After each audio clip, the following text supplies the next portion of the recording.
मेरे प्यारे देशवासियों, नमस्कार। मन की बात में एक बार फिर हमें जुड़ने का अवसर मिला है। आज का ये एपिसोड मुझे भावुक करने वाला है। मुझे बहुत सी पुरानी यादों से घेर रहा है। कारण ये है कि मन की बात की हमारी इस यात्रा को 10 साल पूरे हो रहे हैं। 10 साल पहले मन की बात का प्रारंभ 3 अक्टूबर को विजयादशमी के दिन हुआ था। और ये कितना पवित्र संयोग है कि इस साल 3 अक्टूबर को जब मन की बात के 10 वर्ष पूरे होंगे, तब नवरात्रि का पहला दिन होगा। मन की बात की इस लंबी यात्रा के कई ऐसे पड़ाव हैं जिन्हें मैं कभी भूल नहीं सकता। मन की बात के करोड़ों श्रोता हमारी इस यात्रा के ऐसे साथी हैं जिनका मुझे निरंतर सहयोग मिलता रहा। देश के कोने-कोने से उन्होंने जानकारियां उपलब्ध कराई। मन की बात के श्रोता ही इस कार्यक्रम के असली सूत्रधार हैं। आमतौर पर एक धारणा ऐसी घर कर कि जब तक चटपटी बातें न हो, नकारात्मक बातें न हो, तब तक उसको ज्यादा तवज्जो नहीं मिलती है। लेकिन मन की बात ने साबित किया है कि देश के लोगों में पॉजिटिव जानकारी की कितनी भूख है। पॉजिटिव बातें, प्रेरणा से भर देने वाले उदाहरण, हौसला देने वाली गाथाएं लोगों को बहुत पसंद आती हैं। जैसे एक पक्षी होता है चकोर, जिसके बारे में कहा जाता है कि वो सिर्फ वर्षा की बूंद ही पीता है। मन की बात में हमने देखा कि लोग भी चकोर पक्षी की तरह देश की उपलब्धियों को, लोगों की सामूहिक उपलब्धियों को कितने गर्व से सुनते हैं। मन की बात की 10 वर्ष की यात्रा ने एक ऐसी माला तैयार की है जिसमें हर एपिसोड के साथ नई गाथाएं, नए कीर्तिमान, नए व्यक्तित्व जुड़ जाते हैं। हमारे समाज में सामूहिकता की भावना के साथ जो भी काम हो रहा हो, उन्हें मन की बात के द्वारा सम्मान मिलता है। मेरा मन भी तभी गर्व से भर जाता है जब मैं मन की बात के लिए आई चिट्ठियों को पढ़ता हूँ। हमारे देश में कितने प्रतिभावान लोग हैं। उनमें देश और समाज की सेवा करने का कितना जज्बा है। वो लोगों की निस्वार्थ भाव से सेवा करने में अपना पूरा जीवन समर्पित कर देते हैं। उनके बारे में जानकर मैं ऊर्जा से भर जाता हूँ।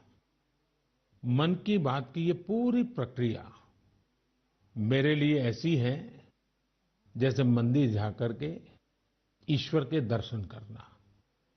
मन की बात की हर बात को, हर घटना को, हर चिट्ठी को मैं याद करता हूँ तो ऐसा लगता है कि मैं जनता जनार्दन, जो मेरे लिए ईश्वर का रूप है, मैं उनका दर्शन कर रहा हूँ। साथियों, मैं आज दूरदर्शन, प्रसार भारती और ऑल इंडिया रेडियो से जुड़े सभी लोगों की भी सराहना करूंगा। उनके अथक प्रयासों से मन की बात इस महत्वपूर्ण पड़ाव तक पहुंचा है। मैं विभिन्न टीवी चैनल्स को, रीजनल टीवी चैनल्स का भी आभारी हूं, जिन्होंने लगातार इसे दिखाया है। मन की बात के द्वारा हमने जिन मुद्दों को उठाया, उन्हें लेकर कई मीडिया हाउसेस ने मुहिम भी चलाई। मैं प्रिंट मीडिया को भी धन्यवाद देता हूं कि उन्होंने इसे घर घर तक पहुंचाया। मैं उन यूट्यूबर्स को भी धन्यवाद दूंगा जिन्होंने मन की बात पर अनेक कार्यक्रम किए। इस कार्यक्रम को देश की 22 भाषाओं के साथ 12 विदेशी भाषाओं में भी सुना जा सकता है। मुझे अच्छा लगता है जब लोग ये कहते हैं कि उन्होंने मन की बात कार्यक्रम को अपनी स्थानीय भाषा में सुना। आप में से बहुत से लोगों को ये पता होगा कि मन की बात कार्यक्रम पर आधारित एक क्विज कंपटीशन भी चल रहा है, जिसमें कोई भी व्यक्ति हिस्सा ले सकता है। mygov.in पर जाकर आप इस कंपटीशन में हिस्सा लें और इनाम भी जीत सकते हैं। आज इस महत्वपूर्ण पड़ाव पर मैं एक बार फिर आप सबसे आशीर्वाद मांगता हूं। पवित्र मन और पूर्ण समर्पण भाव से मैं इसी तरह भारत के लोगों की महानता के गीत गाता रहूं। देश की सामूहिक शक्ति को हम सब इसी तरह सेलिब्रेट करते रहें, यही मेरी ईश्वर से प्रार्थना है, जनता जनार्दन से प्रार्थना है। मेरे प्यारे देशवासियों, पिछले कुछ सप्ताह से देश के अलग अलग हिस्सों में जबरदस्त बारिश हो रही है। बारिश का ये मौसम हमें याद दिलाता है कि जल संरक्षण कितना जरूरी है, पानी बचाना कितना जरूरी है। बारिश के दिनों में बचाया गया पानी जल संकट के महीनों में बहुत मदद करता है और यही कैच द रेन जैसे अभियानों की भावना है।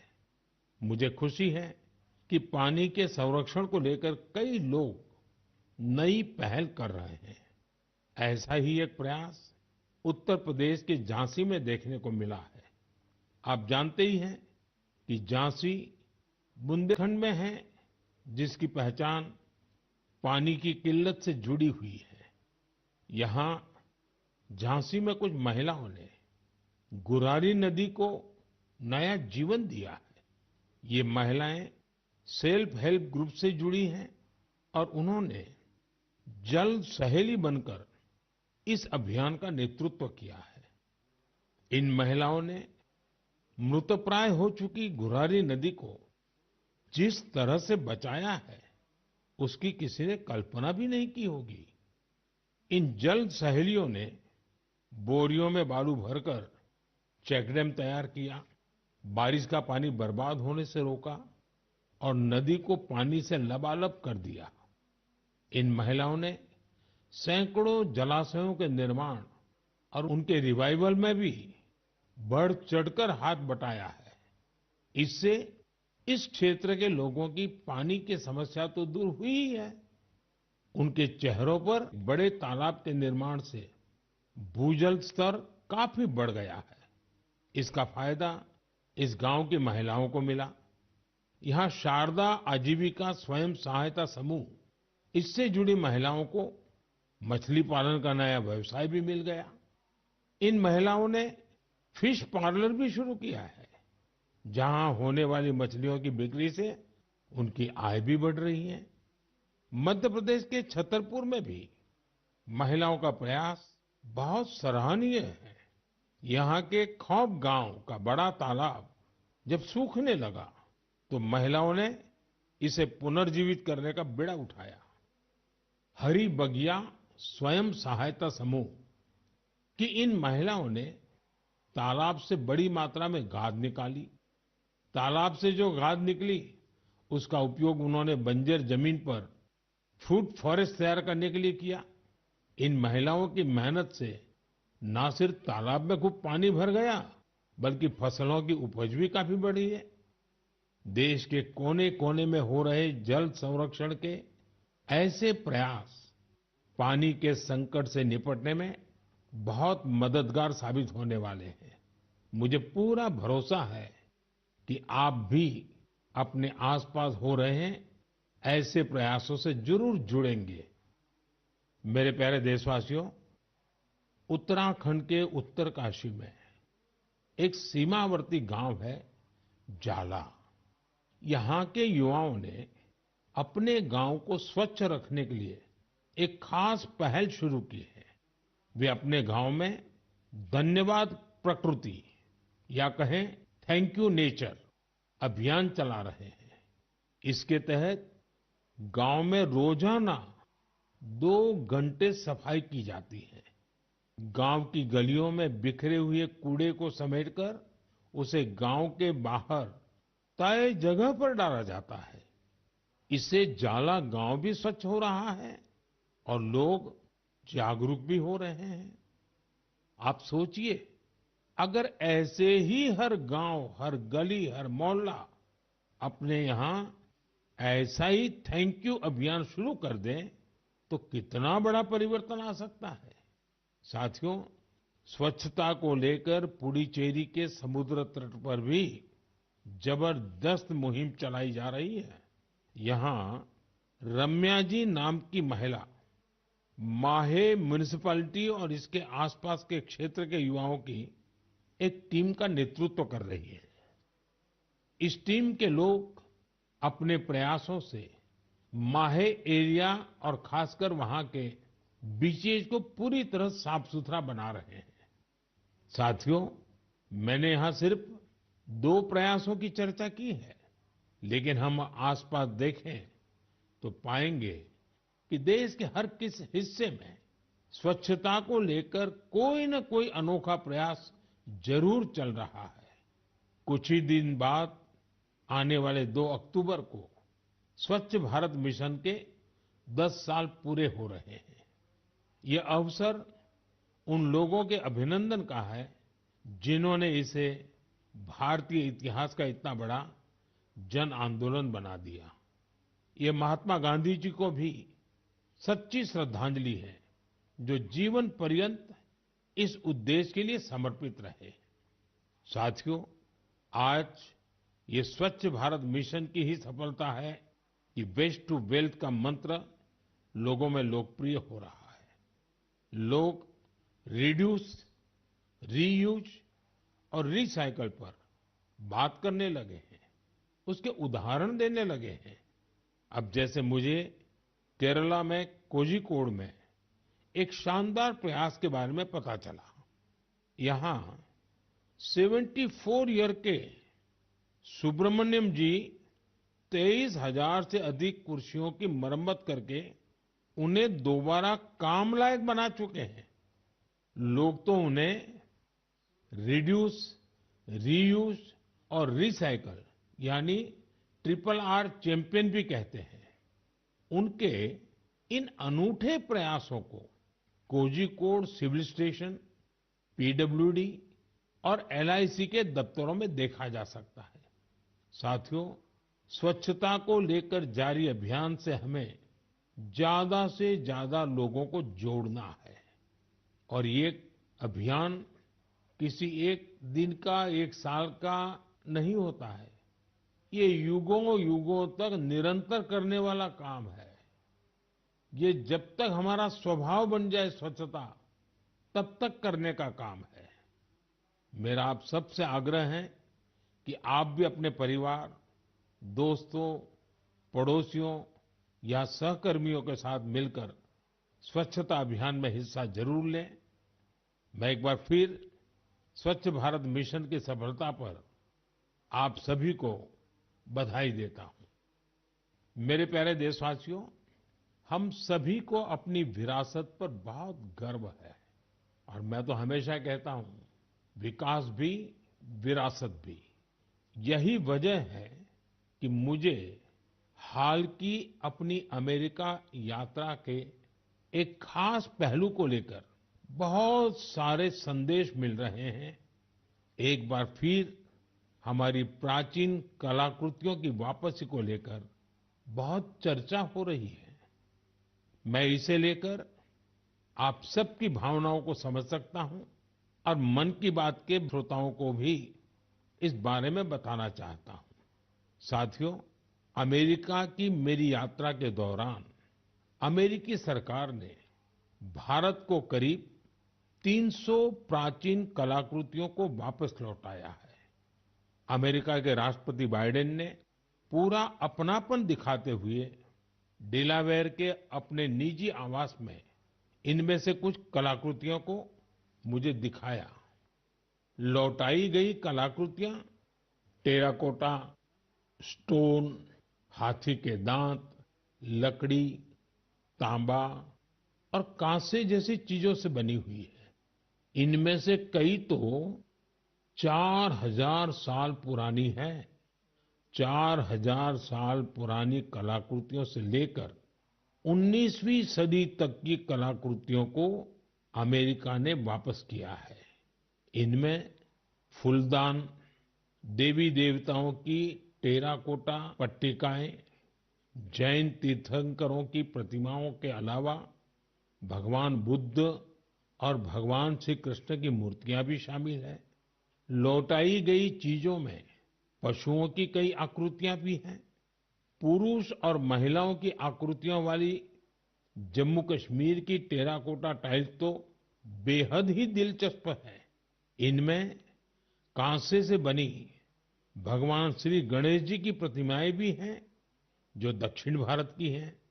वापस की गई चीजों में बड़ी संख्या में भगवान विष्णु की तस्वीरें भी हैं। ये मुख्य रूप से उत्तर और दक्षिण भारत से जुड़ी हैं। इन कलाकृतियों को देखकर पता चलता है कि हमारे पूर्वज बारीकियों का कितना ध्यान रखते थे। कला को लेकर उनमें गजब की सूझबूझ थी।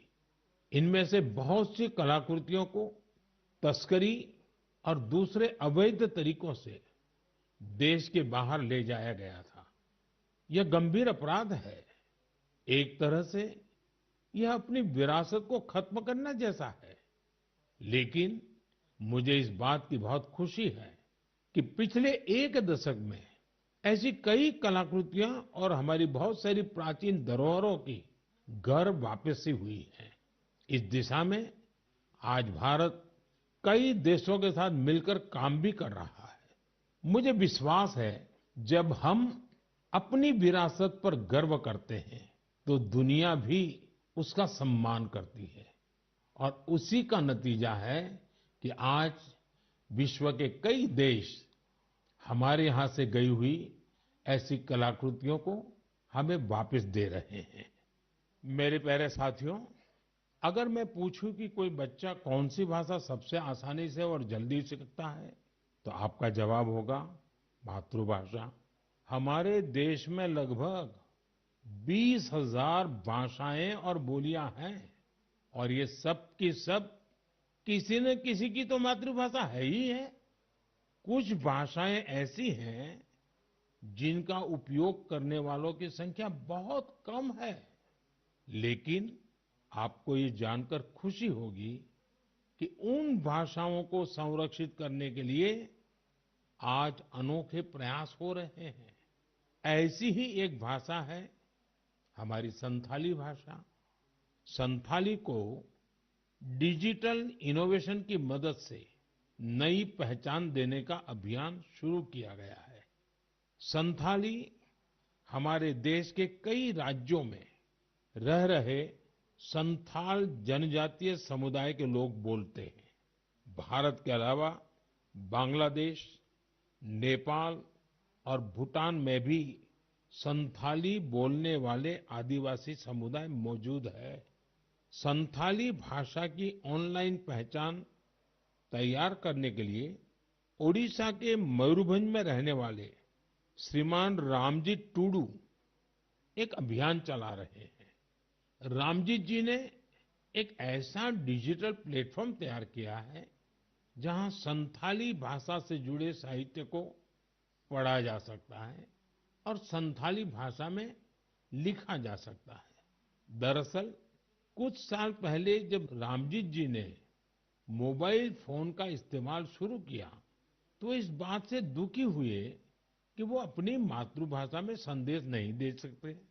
इसके बाद वो संथाली भाषा की लिपि ओल चिकी को टाइप करने की संभावनाएं तलाश करने लगे। अपने कुछ साथियों की मदद से उन्होंने ओल चिकी में टाइप करने की तकनीक विकसित कर ली। आज उनके प्रयासों से संथाली भाषा में लिखे लेख लाखों लोगों तक पहुंच रहे हैं। साथियों, जब हमारे दृढ़ संकल्प के साथ सामूहिक भागीदारी का संगम होता है तो पूरे समाज के लिए अद्भुत नतीजे सामने आते हैं। इसका सबसे ताजा उदाहरण है एक पेड़ मां के नाम। ये अभियान अद्भुत अभियान रहा। जन भागीदारी का ऐसा उदाहरण वाकई बहुत प्रेरित करने वाला है। पर्यावरण संरक्षण को लेकर शुरू किए गए इस अभियान में देश के कोने-कोने में लोगों ने कमाल कर दिखाया है। उत्तर प्रदेश, गुजरात, मध्य प्रदेश, राजस्थान और तेलंगाना ने लक्ष्य से अधिक संख्या में पौधारोपण कर नया रिकॉर्ड बनाया है। इस अभियान के तहत उत्तर प्रदेश में 26 करोड़ से ज्यादा पौधे लगाए गए। गुजरात के लोगों ने 15 करोड़ से ज्यादा पौधे रोपे। राजस्थान में केवल अगस्त महीने में ही 6 करोड़ से अधिक पौधे लगाए गए हैं। देश के हजारों स्कूल भी इस अभियान में जोर शोर से हिस्सा ले रहे हैं। साथियों, हमारे देश में पेड़ लगाने के अभियान से जुड़े कितने ही उदाहरण सामने आते रहे हैं। ऐसा ही एक उदाहरण है तेलंगाना के एन राजशेखर जी का। पेड़ लगाने के लिए उनकी प्रतिबद्धता हम सबको हैरान कर देती है। करीब 4 साल पहले उन्होंने पेड़ लगाने की मुहिम शुरू की। उन्होंने तय किया कि हर रोज एक पेड़ जरूर लगाएंगे। उन्होंने इस मुहिम का कठोर व्रत की तरह पालन किया। वो 1500 से ज्यादा पौधे लगा चुके हैं। सबसे बड़ी बात ये है कि इस साल एक हादसे का शिकार होने के बाद भी वे अपने संकल्प से डिगे नहीं। मैं ऐसे सभी प्रयासों की हृदय से सराहना करता हूं। मेरा आपसे भी आग्रह है कि एक पेड़ माँ के नाम इस पवित्र अभियान से आप जरूर जुड़िए। मेरे प्यारे साथियों, आपने देखा होगा हमारे आसपास कुछ लोग ऐसे होते हैं जो आपदा में धैर्य नहीं खोते बल्कि उससे सीखते हैं। ऐसी ही एक महिला है सुभाश्री, जिन्होंने अपने प्रयास से दुर्लभ और बहुत उपयोगी जड़ी बूटियों का एक अद्भुत बगीचा तैयार किया है। वो तमिलनाडु के मदुराई की रहने वाली हैं। वैसे तो पेशे से वो एक टीचर है, लेकिन औषधीय वनस्पतियां, मेडिकल हर्ब्स के प्रति उन्हें गहरा लगाव है। उनका ये लगाव 80 के दशक में तब शुरू हुआ जब एक बार उनके पिता को जहरीले सांप ने काट लिया।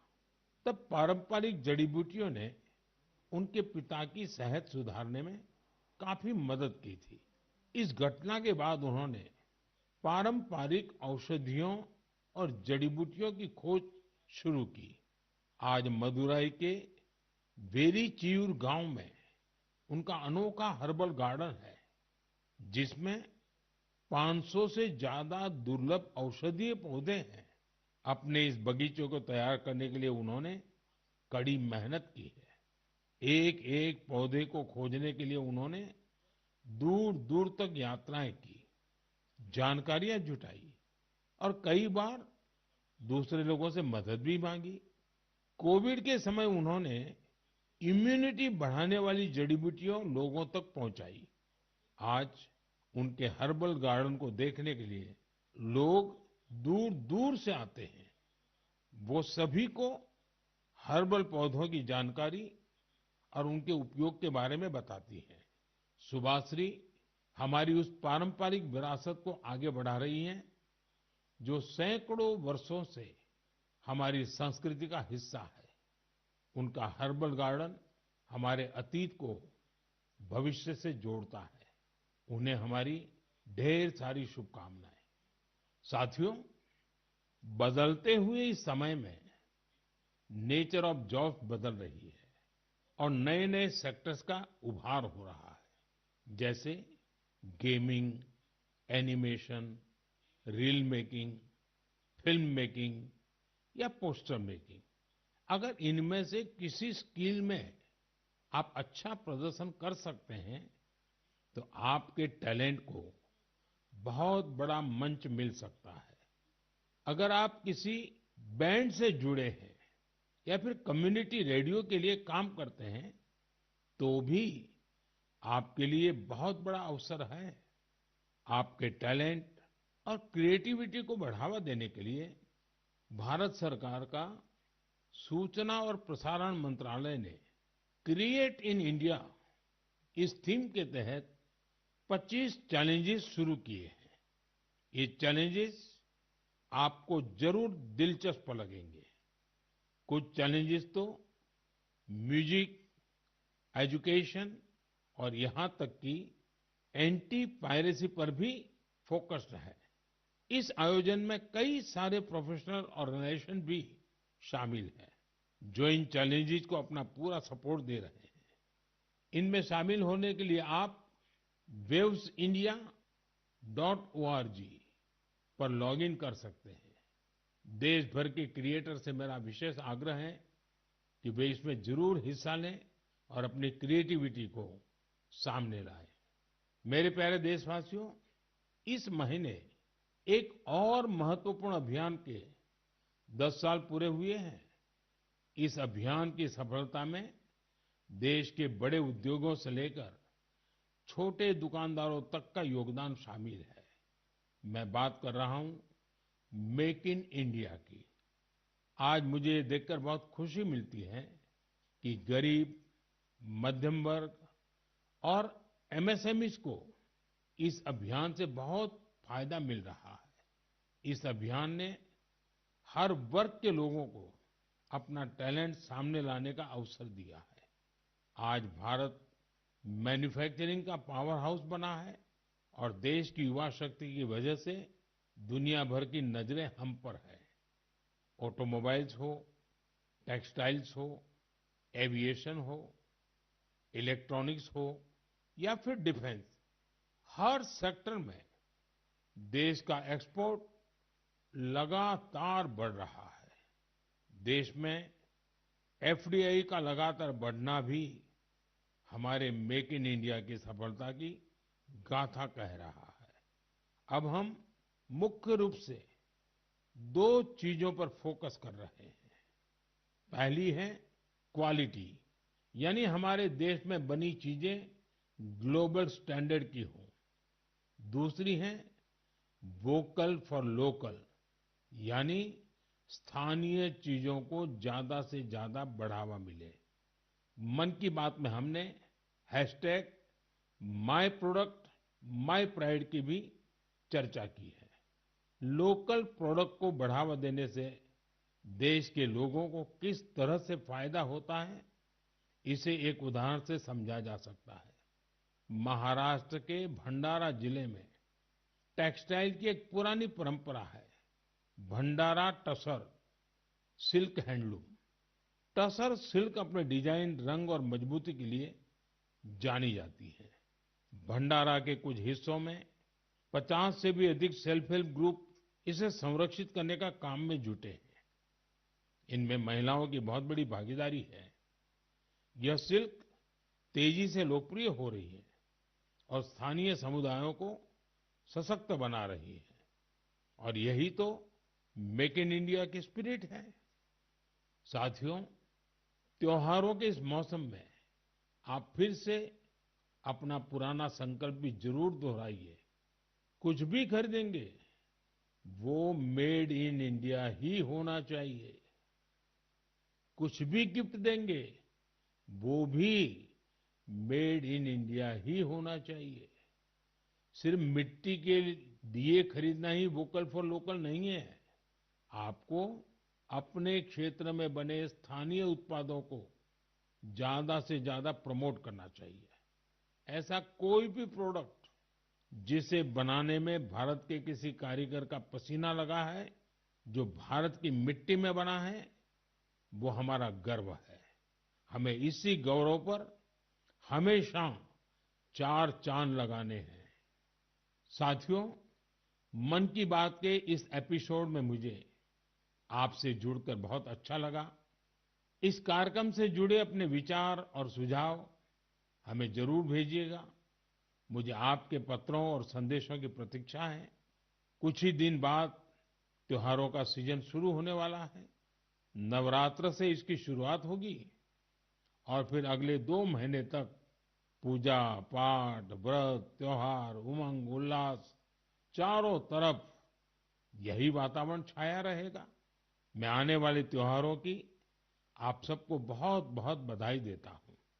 आप सभी अपने परिवार और अपने प्रियजनों के साथ त्योहार का खूब आनंद लें और दूसरों को भी अपने आनंद में शामिल करें। अगले महीने मन की बात कुछ और नए विषयों के साथ आपसे जुड़ेंगे। आप सबका बहुत बहुत धन्यवाद।